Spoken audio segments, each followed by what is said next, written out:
Our photographer's camera crapped out right after we walked down the aisle, so everything was taken on a phone, and when we showed up to the reception, half the family table was empty, and we later found out our photographer fell asleep and missed the entire reception. Posted by you/orangejuuliuses. Our photographer slept through the entire reception, and half the family ditched for a World Series party. There ain't no flair to recap what went down this weekend, y'all. Weddings bring out a different breed of crazy in people. I'd like to start by saying I absolutely adore my wife. I adore my chosen family, and I will forever cherish our wedding as the day our family tree was planted.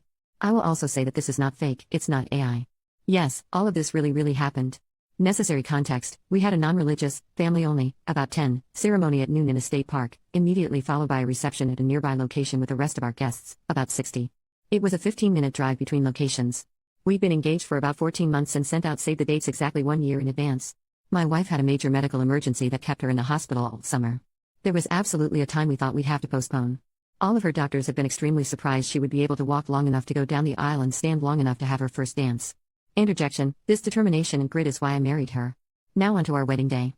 One family member in her 40s showed up in a white t-shirt and black leggings. Somehow, this is the least offensive thing that happened and makes both of us laugh when we talk about it. Wife's mom, grandma, grandpa, and her only sibling did not attend the ceremony nor reception. Still not sure why. The photographer's camera crapped out immediately after we walked down the aisle, so everything else was taken on a phone. Family photos, rings, first kiss, everything. I had assumed she would want to run home to figure that out before dinner and the first dance, so we let her leave a little early. When we showed up to dinner, I immediately noticed the family table was only half full. My in-laws were nowhere to be found. They, along with the photographer, missed our first dance and speeches.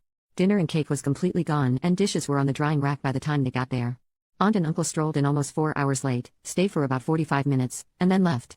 Turns out cousins and uncles were at another party. When we did the math, Aunt and uncle decided to show up when the Dodgers had sealed the game. Frick the Dodgers, but that's irrelevant. All night, our VIP friends and I texted and called the photographer like our lives depended on it. We took shifts all night long. The response after we got into bed, verbatim, fell asleep. Thankfully we had a few folks go nuts on their phones, so it's not like we don't have any pictures. But that meant all night I was worrying about asking people to take and text me pictures of my wife. Thankfully, the agreement was cash in exchange for a disc of unedited photos. Yes, I know that's non-traditional, but that's how people do things here. When the disc is physically in my hands, I will inform her that she will not receive any payment as she failed to meet her obligations as a hired photographer. Thankfully, she has already sent the pictures on her phone, which were the most important parts anyways. Oh, and did I mention our officiant showed up to the ceremony with a completely blank journal? Not a drop of ink on her supposed script.